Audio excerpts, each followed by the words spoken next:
Hello there mga best and welcome back again sa aking YouTube channel. Yahoo! Yahoo! Yes, mga best! Yes, the best! Isang umuusok at isang napakainit na araw ngayong araw na to mga best. Pansin nyo naman, naka-backpack pa ako, kumpleto. May dalang bag because today, me, myself, alone. Yon. Mag-isa lang muna tayo mga best dahil wala tayong cameraman, wala akong kasama, wala akong PA, ako lang mag-isa. Dahil ngayong araw na to ay uuwi tayo sa probinsya. At again, ako sa matagal na panahon, ako po ay magbubus lang. Yon. Kasi mga best, wala naman talaga kasi akong kotse. Nakikikotse lang ako sa partner ko. Yung partner ko kasi ngayon ay nasa bakasyon. So, wala talagang choice kundi umuwi tayo ng probinsya ng magbubus. At wala namang masama doon, di ba? Pero bago ang lahat, dumaan na muna ako dito or dadaan ako dito sa St. Paul, sa St. Paul Church, dito sa Quezon City of course. Magsisimba muna tayo, mag-pray muna tayo. Siyempre, regular natin ginagawa yan. Protocol sa buhay natin na dapat ay nagdadasal tayo, di ba? Especially pag mga itong babiyahe or kahit di ba kahit anong gagawin mo sa buhay. Pray muna tayo, magdadasal. Yun. So, wait lang mga best ha. And mamaya na yung mga ibang ganap. Diyan muna kayo. See ya. So, I'm here now sa terminal. And nakakamiss to kasi parang ilang taon na rin akong hindi nag-bus. Para mga 7 years or 8 years, mga 10 years na yata kung hindi nagbabas, kaya nakakamiss to. Sakay na tayo, biyaheng San Jose. Naunahan tayo ng medyo nakapuno na sila. So napunta ako sa dulo. Dito tayo para at least ako katabi. Gusto ko sa bintana side. Finally, napakainit. Pero ganun talaga. So ganun ang buhay ng mga nagbabas. Uwi na tayo ngayon. And let's go. Ito na, isa sa pinaka-paborito ko pag nagbabas ako pauwi sa amin sa province. Actually, yung nagbabas stop, yan. Tagal ko na na-experience to, yung nagbabas stop, tapos kakain. So, para makarelax-relax din ang paa. Kain tayo. Tom, gusto na si Bess. By the way, yun, para makarelax-relax din. So sabi ko, isa sa mga paborito yung ginagawa ko, yung nagbabas stop. Kakain, unat-unat ng paa. Yun. So, kakain muna tayo. Check tayo ng pwedeng kainin. Yeah, that's it. Bumili ako ng hotdog, tapos laing with rice. Yan. So, kwento ko lang. Isa pa sa mga namimiss kapag nagbabas ako, yung pagka, example, nauna ako, or ako pa lang yung pasahero. So, may choice ako mamili ng upuan ko. So, pag meron akong piling upuan, pag nakita ko yung aangkas babae, ginagawa ko, nagbibisi-bisiyan ako, tapos yung bag ko, nilalagay ko dun sa kabilang upuan para hindi makaupo yung girl. Pero pag gwapong lalaki, kukunin ko agad yung bag ko, tapos ililihis ko, tapos magtutulog-tulogan ako para kunwari, pwede siya maupo sa tabi ko. Ganyan yung study ko. Minsan tatagumpay naman ako, minsan hindi. Pero pag tatagumpay ako takagwapo, ang disadvantage naman nun, lagi akong so, ang hirap, diba? Pero jackpot pag gwapo.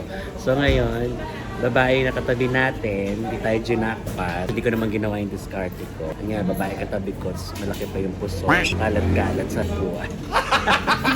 Kain tayo mga bes. Biyahe tayo, bes. Finally, nakababa na tayo ng bus. Ito na ako sa kanto namin, sa kanto ng La Torre. Ito yung tinatawag na kanto ng La Torre. Na kung saan papunta sa amin, papasok sa amin. At ngayon, ako'y tatawid at sasakay ng tricycle. Ngayon na lang ulit ako sasakay ng tricycle na pampasahero pauwi ng bahay. May experience ko siya ulit. So ito ang aming bayan ng La Torre. Bukid ako uwi. Sa bukid. Ako sa Tumana. Tumana ko tawagin. Bukid, ganon. Kasi sa bukid tayo nakatira mga best. Pambukid ng beauty ni Bess. Yahoo! Yahe! Ayan, so ito ang kwarto. Yeah, kita niyo naman na to, di ba mga best? Sa mga hindi pa nakakakita, ito ang aking room. Ang simpleng room. Hindi pa siya tapos. Kasi wala pa siyang pintura. Yan lang siya. Natin na toilet again. Sa mga hindi pa po nakakakita ulit. Wala pang masyadong nabago, wala pang masyadong update. Kasi nga ay wala pa, hindi pa tayo makapagpagawa. So yan ang kwarto ni Bess. Hinapon na tayo ng dating. Actually, 2.5 hours lang naman talaga ang biyahe from Manila to to here eh. Kaya talaga madalas din ako umuwi. Kataon lang pag bus talaga, tumatagal kasi nga may stopover, naghihintay, nagbababa, di ba gano'n naman talaga. So yan ang kwarto. Yan ang ating sulugan dito sa province. Ang ating two-way sliding window. Sliding door pala ini. Dahil medyo mainit, kailangan natin buksan ng konti para tayo ay singawan ng hangin.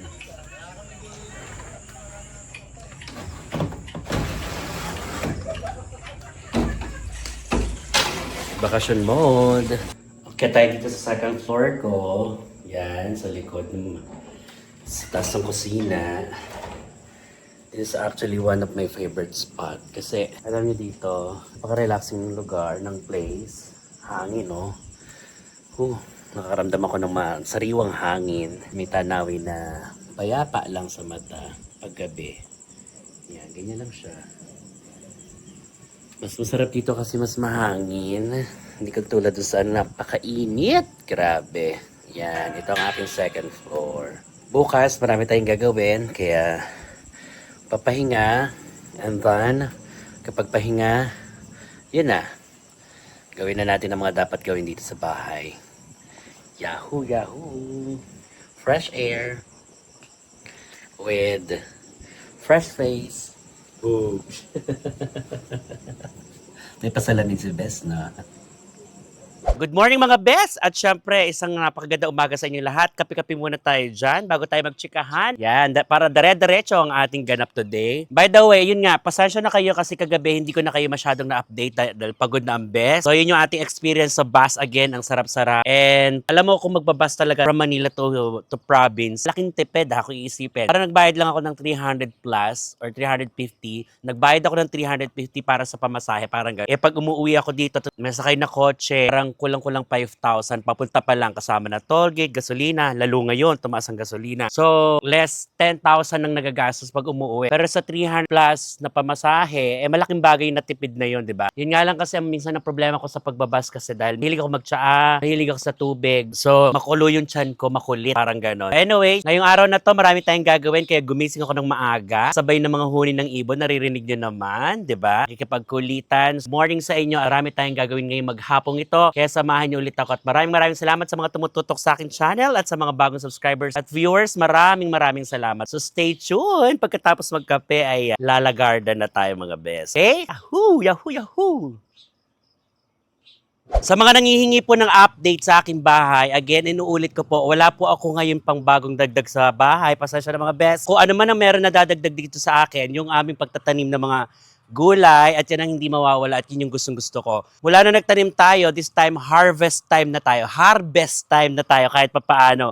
Meron tayong mga gulay-gulay at today ay may mga lulutuin tayong pagkain. Yan, samahan nyo ako mag-harvest na. Meron ng mga pwedeng kuhani na bunga ng kamatis. Nakakatuwa dahil may mga hinog na siya. Yan, ito yung tanim ng tatay na ngayon ay namumunga na at pwede nang anihin. From farm to table. Sabi nga, yan. Hindi na masama, oh. Hindi na tayo bibili, hindi na rin tayo manghihingi sa kapitbahay. Kamatis kayo dyan. Ang maganda sa pag may tanim ka na gulay sa sarili mong bakuran, kung tataas man ang presyo or magmamahal, at least ikaw hindi ka maaapektuhan, di ba? Magtiyaga ka lang, magsipag ka lang, walang problema. At lagi nating tatandaan, gulay is life. Kaya hindi po pwedeng mawala ang gulay sa ating katawan. At lagi nating tatandaan na may kasabihan kapag may tinanim, may lulutuin. Ganon. Diba? Bukod sa may aanihin, may lulutuin.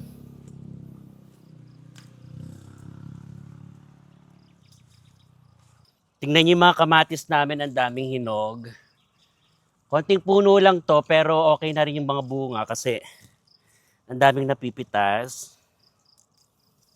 Pakita natin puno tsaka yung mga bunga. Yan. O, di ba? Ano kaya masarap lutuin sa ating kamatis? Kayo dyan mga best, comment nga kayo kung ano masarap na dish para sa, or ginagamitan ng kamatis na pwede nating lutuin dito. Mag-suggest kayo at sinong pwede natin basahin. lulutuin natin dito sa aking channel. Kamatis para sa magandang kutis. Tingnan natin ang tatay. Nakagising na siya. Nagkakape na rin. Diba? Oh, wow. Siya ang tunay na ang probinsyano. Si Tatay Pungay. Samahan na rin natin ng siling maanghang. Paggamitan natin. Yung iba dito iluluwas ko ng Manila para hindi masyadong hinog. Para pagdating doon, pwede na siyang mahinog at magamit natin. Gagawa ako ng chili garlic. Dito side naman, sa other side naman ng bahay, meron kaming mais na pwede na ma-check, papitas. Titingin tayo kung ano na dito ang po pwedeng anihin. Sabi ng tatay, meron na daw mga ilan-ilan pwede siyang, alam mo yon, ma-harvest na mais. Magmamais tayo. Ang dalagang bukid ay magmamais. Hindi ako masyadong magaling sa kung ano na yung merong tamang mais. Pero sabi ng tatay, pag maitim na yung buhok at medyo maitim na ganun sa malaki, pwede na. Let's try this. Susubukan ko lang Yan, para hindi masayang. Subukan lang natin si mais. Sariwang-sariwa ito. May merienda na. Ito hindi pa pwede. Sorry. Sorry. So yung mga ganito naman, pwede mo naman siyang, pag yung mga ganito, pwede mo siyang ilagay sa bulalo, sa nilaga, para lumasa. Pero yung makakain mo na malalaking bunga, hindi pa siya po pwede. So, wag muna tayo magmamais. Yun lang. Pero, nakita niyo naman kung gaano kaganda yung ating mais. Maeses! Maeses! Wala pa si mais. Okay, lilipat tayo sa ibang side. Nakakatuwa. Ang sarap mag-harvest sa sarili mong bakuran. Aliw, sobrang ang sarap sa pakiramdam. Promise. Yan.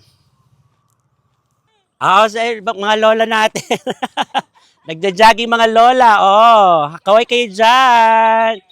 Ang sarap kasi nung jogging namin dyan kasi talaga. Yan. Magpapawis muna kayo.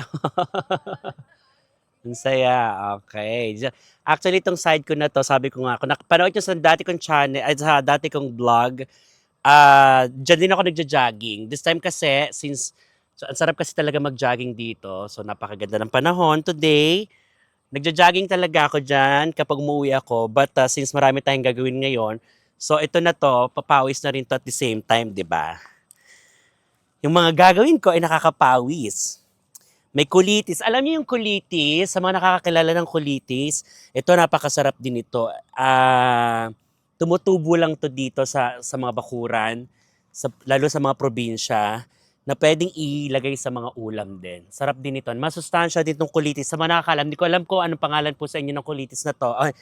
Ng instant gulay na to na tumutubo. Para siyang saluyot na gano'n, tumutubo lang. Basta, pakita ko sa inyo mga best. Ang ano lang sa kanya, matinik. Yan, matinik pero masarap yan sa isda.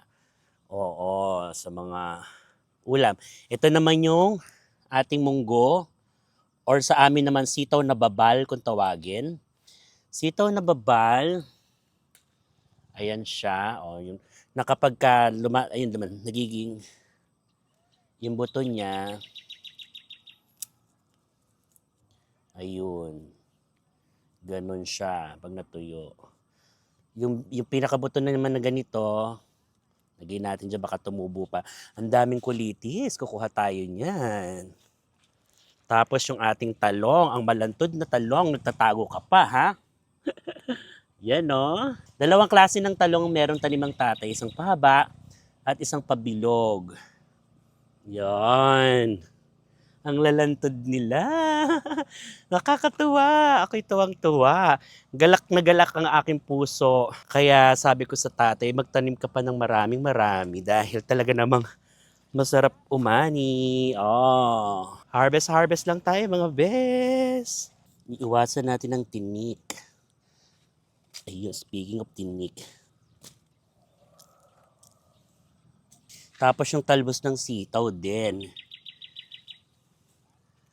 Magluluto rin tayo. Nilalagay na rin natin yun sa masarap na pagkain.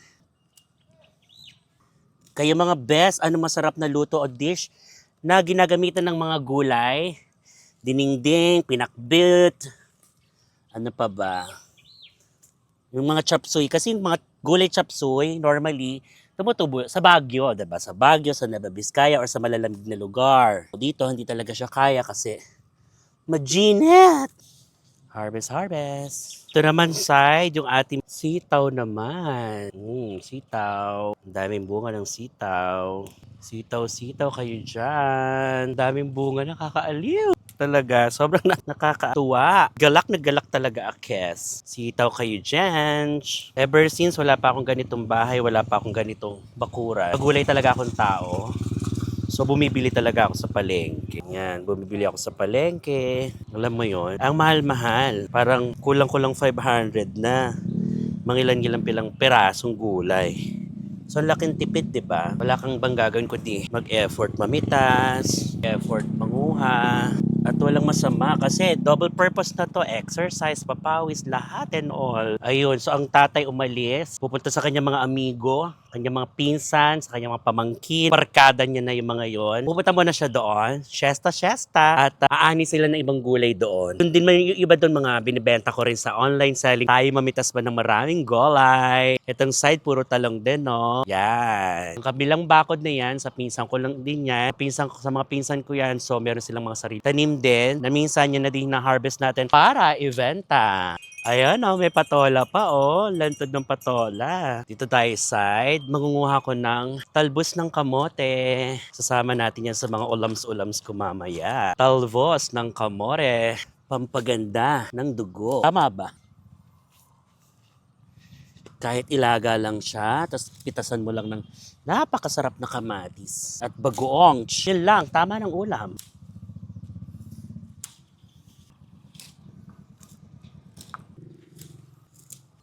Dito naman side, pipino ang ating kukunin. Pakasariwa. Mamaya papakita ko sa inyo ang tunay na pagkain at tamang pagkain ng sariwang pipino. Mamimili muna tayo ng mga medyo malaki-laki. Pwede na natin kainin the moment. At the moment, no? Check niyo mga pinsan ko, naka-harvest na sila. So, yun yung mga ilan na ibebenta natin puntang Metro Manila. Yan, no? Ang dami, di ba? Sitaw na hinarvest ngayon. So, yan mga yung ibebenta ko today para iluwas tomorrow. Ang sitaw. Diyan galing. Ang ganda ng araw. Okay ka dyan, boss. Yan. Mapinsan ko yan. Tanim nila yon. So, kuha na tayo ng pipino. Ako, ang tunay na pipino. Ano daw? Kumanta pa si Bess, no? Wala na sa tono, wala pang ganap yung kanta. Ang cute ng pipino. Yan. Oh, pwede na siyang kunin. Kapitasin natin. Ang tunay na pipino ay ako. Oh, ang tunay na pipino. Pipino! Tuturuan ko kayo kung paano kumain ng sariwang pipino. Ganito ang tamang pagkain ng sariwang pipino. Lalapitan mo yung pipino kasama ng suka na may asin. Tapos huhugasan mo siya sa puno.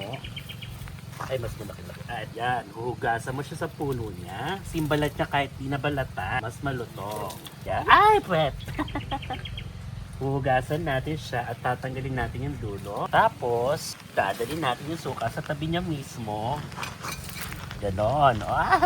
At doon natin siya hihiwa-hiwain. Pa pipinong sariwa. Kainin natin to, atin to. Dahil lalang naman natin ang pipino, maraming benepisyo sa katawan. Sayang. Hanggang sa maubos natin ang kanyang katawan. Yun, no? Perfect. At dito natin siya kakainin sa tabi niya mismo para ramdam na ramdam mo yung pagkasariwa ng pipino. Pop, mga be.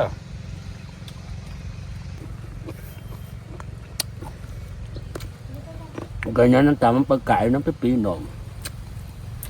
Ayun mga best, pupunta naman ako dun sa uncle ko. Hihingi tayo ng talbos ng sampalok dahil magluluto ako ng papaitan. Yan, pinapaitang baka ang ating recipe for today. Kakain tayo na masarap. Ako mismo magluluto ng pinapaitan. Na-miss ko talaga kasi. So, hihingi ako ng talbos ng sampalok. Yun ang pinang-aasim namin. Baka kasi may alibang-ba. Bas gusto ko yung talbos talaga ng sampalok. Gamit talaga namin dito.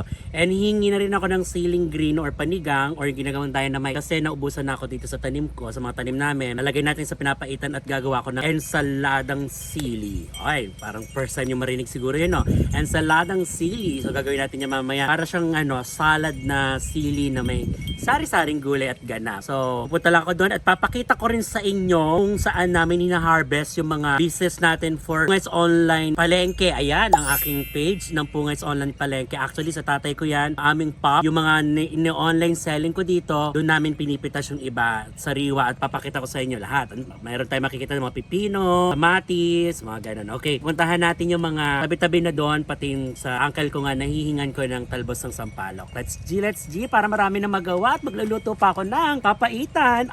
Papaitan ni Bes. Ikaw ba? Kumakain ka ng papaitan? Yan, papunta na tayo doon sa kabilang bukid. Pero bago tayo pumunta doon, i-flex ko muna sa inyo yung aking gate na siya. Gawa sa Gucci. Gucci, no? Yun, no? Nakita nyo, oh. Diba?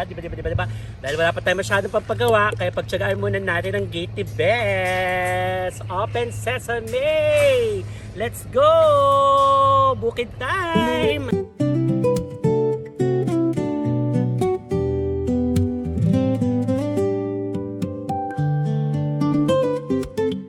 Kuha tayo ng talbos ng sampalok para sa lulutuin kong pinapaitan. Yan, talbos ng sampalok.